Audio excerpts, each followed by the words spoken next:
This program is brought to you by the Travertine Spa Collection. When you need a wellness break from the stress of your day, the natural and organic products from Travertine can help you to treat yourself well. Welcome to another interview on how I changed careers. Why not do your own thing? Today we're talking with Dr. Nancy. Dr. Nancy Irwin was formerly a stand-up comedian, and now she is a psychotherapist. And I want to delve into that a little bit more. Dr. Nancy, welcome. Welcome. Thank you so much. A pleasure to be here, Terry. What I want to start with was, I normally ask all the interviewees, if you could share one brief nugget of wisdom, what would it be? And you said change is inevitable. Either affect it or accept it. Exactly. Can you speak to that? Well, the only thing that doesn't change is that there will always be change. Yeah. So do you want to be in control of it, or do you want to be at the mercy of it? Wise people expect change, and they develop tools of ways to deal with it. And you know, sometimes we forget, especially when change is thrust upon us, sometimes change can be fun. It doesn't have to be scary, and it doesn't have to be painful. It can be fun. It can lead to something better for you. Okay, great. I love that, and I think that's why I put that as the heading on the top of your interview. So you started working, I noticed that you had a moment of change, and you said that you were working at a comedy club, and I think the owner yelled at you over a glass or something? Yes. I always said God hit me over the head with a cocktail glass, and that's what gave me the epiphany. It's true. I was working in this volunteer center for sexually abused kids, and I was going through this process of, I would do with the kids by day and working at the clubs at night, and over the course of a few weeks, the scales started tipping, and I knew I was meant to do something else, that comedy just wasn't fulfilling for me anymore. And it all came to a head one night when I was emceeing at the club, and the manager of the club yelled at me because I think I put a cocktail glass down on the piano or something. Okay. And didn't put a coaster. I don't know. He just completely went off, and I'm like, just started laughing. I'm like, this is it. This is preposterous.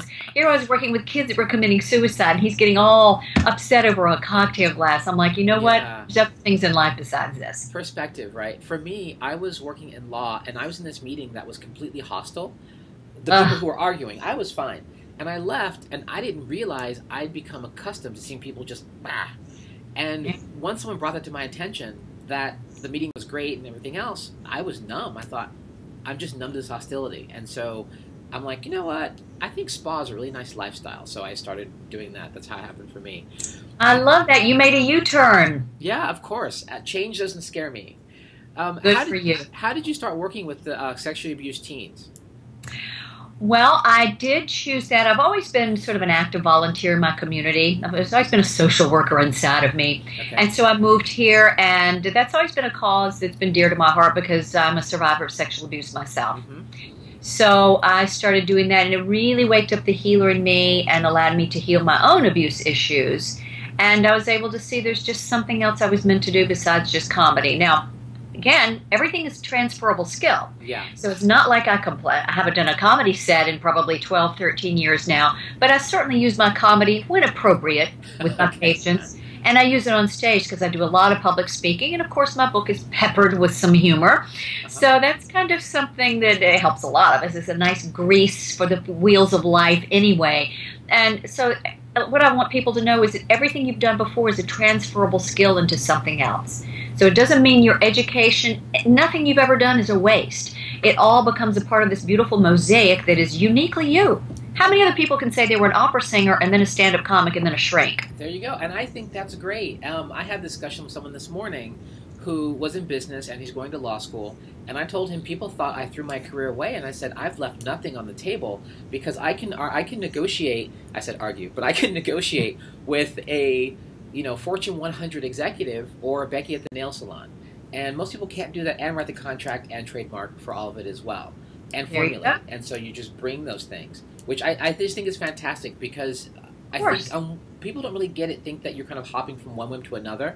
And I think I like how you put it, is transferable, and it just enriches your life. That leads me into what is a psychotherapist? And I asked that question specifically because I'm sure you get a lot of confusion as to what you do. Well, a therapist is a person who hopefully has been well trained and has a whole breadth of a whole bunch of different modalities and theories from which to draw upon, which I do. And so I don't favor anyone in particular. I try to meet all my patients in their own path and try to see which one is going to suit each particular patient, because everybody's different. I've certainly got my favorite things, but that may not be suitable for the person in front of me. So hopefully it's somebody who's well trained and has this huge breadth of knowledge from which to draw upon, and is always training and retraining and continuing their education to further their knowledge, because our field is changing at the speed of light, and always will, thank God, because human beings are ever-changing, dynamic creatures. So it's somebody who's at, and we hold a space for someone to search within themselves for the right answers, for the right path for healing. It's not my job to tell anybody what to do. I don't give advice. When I'm doing my job, I'm eliciting from them, gently, what they already know to be true, and they just haven't found yet. Now, can you talk to, you were working for 5 years on your degree, on your doctorate. Yeah. Talk about the motivation it took to do that for 5 years. That's a long time. Yeah, because I had quit comedy. I couldn't really work on the road anymore when I was in school. Yeah. So I took a job. I was an executive assistant for a very powerful businessman who had 2 companies, actually. One was in telecommunications and also real estate. So I was executive assistant, which was not easy. There were long days, but I just kept my eyes on the prize. You know, I was grateful that I had this job. He gave me flexibility to go to class. It afforded me, money to fund school.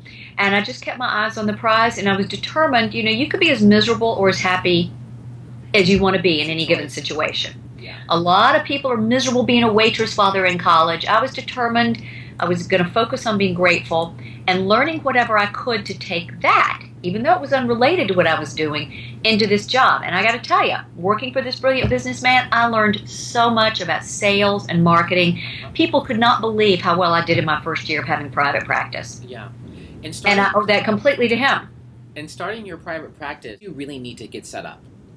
Well, fortunately, my business is selling a service. It's not a product, so that's a lot easier than any sort of product. Okay. I think I opened my business, in fact, I know I did. It was $3,000. Yeah. I had a bonus when I left that job. I'm telling you, that's all the money I had after. And then school, please, student funds, don't even get me started there. But to start my business, I had this quarterly bonus that I left the job with, $3,000. Yeah. I paid for a lease on my office. I bought a laptop, some used furniture, Yeah. a phone, a stapler, the basics, file folders, and I got on the phone. I joined a networking group, and I got busy. Fantastic. And you just make it happen. So it was easily with $3,000. Uh-huh. Frankly, I don't know how I put gas in the car or food in my stomach that first year, because I look back and I see my patient log was like 3 and 5 patients a week. But you know what? When you're driven by love, things just work out. I agree. Do. Yeah, I love what I do, and the fact that I think what I've learned for me is that time is the value of it. I have to work a lot harder than people think I do, but time, I have my own time, I can control what I do. So if I want to fly away, I can. And don't you find when you love what you do, it's really not work? No, it's not at all. Back to the comedy side, do you still do any comedy? Or have you left comedy? I haven't done a set since probably I went back to school in '99, so I think it's been, easily 11 or 12 years. Yeah. Yeah, no, I don't miss it at all. Again, I'm on stage all the time, so I'm, got the ham gene. So I'm on stage all the time, so it fulfills that. But to do strictly a comedy set, no, I don't miss it. See, when it's your time to make a change, it doesn't hurt. Yeah, I agree. Yeah. Okay. Dr. Nancy, can you, you mentioned your book. Can you tell us the name of your book, and then any of your email addresses or Twitter, anything that people can use if they want to be able to get in contact with you? Absolutely, thank you. The book is a visual. It's called U-Turn, and that's Y-O-U, because you make the change. Okay. U-Turn, Changing Direction in Midlife. It's available on Amazon.com, BarnesandNoble.com. My therapy website is drnancyrwin.com. That's just DRNANCYIRWIN.com. Okay. And the book website is makeau, that's YOU-turn.com. Got to put the dash in there or else it'll go to like a used tire store in New Jersey. Twitter, I'm on Twitter. I think it's just Dr. Nancy Irwin. Okay. And if not, you can always write into me, and I can get you information on how you can contact Dr. Nancy. Absolutely. Dr. Nancy, thank you for joining us today. I want to see everybody live a life they love.